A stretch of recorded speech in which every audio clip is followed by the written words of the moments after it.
সাকিব আল হাসানের ব্যাপারে আমার মনে হয় মাননীয় প্রধান উপদেষ্টা ক্রীড়া উপদেষ্টা খুব স্পষ্টভাবে বলেছেন। কিছুদিন আগে আমাদের দেশে একটা পট পরিবর্তন হয়েছে। কোন প্লেয়ার থাকবেন বা কোন প্লেয়ার থাকবেন না সেটা সম্পর্কে আমরা জানতে পারবো।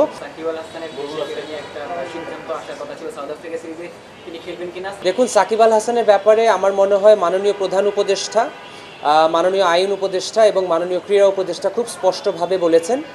বাংলাদেশ সরকার থেকে যেই ক্লিয়ার মেসেজটা আছে, যেই মামলাগুলো হয়েছে এই ব্যাপারে কাউকে অন্যায়ভাবে হেনস্থা করা হবে না এবং আমরা মনে করি সাকিবের ব্যাপারে গণপ্রজাতন্ত্রী বাংলাদেশ এখন যে অন্তর্বর্তীকালীন সরকার রয়েছে তারা তাদের অবস্থান খুব সুস্পষ্টভাবে ব্যক্ত করেছেন।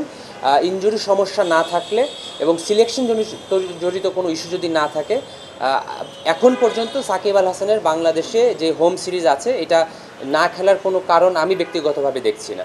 এই সিরিজের সিলেকশন যখন হবে তখন সিলেক্টররা টিম যখন ঘোষণা করবেন তখন কোন প্লেয়ার থাকবেন বা কোন প্লেয়ার থাকবেন না সেটা সম্পর্কে আমরা জানতে পারবো। এবং অলরেডি আমাদের এখন যে অন্তর্বর্তীকালীন সরকার রয়েছেন, মাননীয় উপদেষ্টাগণরা তাদের মনোভাব এবং সরকারের মনোভাব সুস্পষ্টভাবে প্রকাশ করেছেন। আমি ব্যক্তিগতভাবে কোনো সংশয় দেখছি না। আমরা নর্মালি এটা খুবই রেগুলার প্র্যাকটিস হিসেবে দেখি। এর আগে অস্ট্রেলিয়া, তারপর ইংল্যান্ড, নিউজিল্যান্ড তাদের প্রতিনিধি দল পাঠায়, এবার সাউথ আফ্রিকা পাঠিয়েছে। খুবই রুটিন একটা রেগুলার একটা প্রোগ্রাম ছিল। যেই দুইটা ভেন্যুতে খেলা হবে সেই ভেন্যুটা পরিদর্শন, যেই হোটেলে থাকবে সেই হোটেলের পরিদর্শন এবং ওভারঅল সিকিউরিটি সিচুয়েশনটা কী আছে, আমরা কিভাবে সিকিউরিটিটা প্রদান করে থাকি এই ব্যাপারেই তারা একটা ওভারঅল সিচুয়েশন দেখে গিয়েছেন। ক্রিকেট বোর্ড বিভিন্ন আন্তর্জাতিক সিরিজে যেই প্রোটোকলটা মেনটেন করে থাকি সেই প্রোটোকলটাই আমরা তাদের দেখিয়েছি।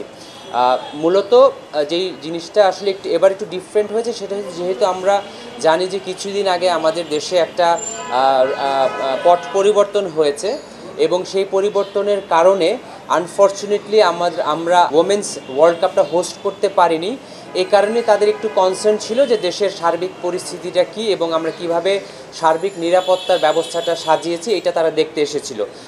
তারা বারবার Bangladesh cricket board, Bangladesh police, Bangladesh army, navy, air force, RAB, overall Bangladesh cricket বোর্ডকে তারা ধন্যবাদ জানিয়েছেন। কথাবার্তা বলে বা তাদের আচার আচরণ যেটুকু মনে হয়েছে তারা বেশ সন্তুষ্ট। তারা এখন দেশে ফেরত যাবেন এবং তারা ফাইনাল রিপোর্টটা দিবেন। এর মধ্যে আমরা ইন্টারনাল কাজগুলো সেরে ফেলবো ইনশাল্লাহ।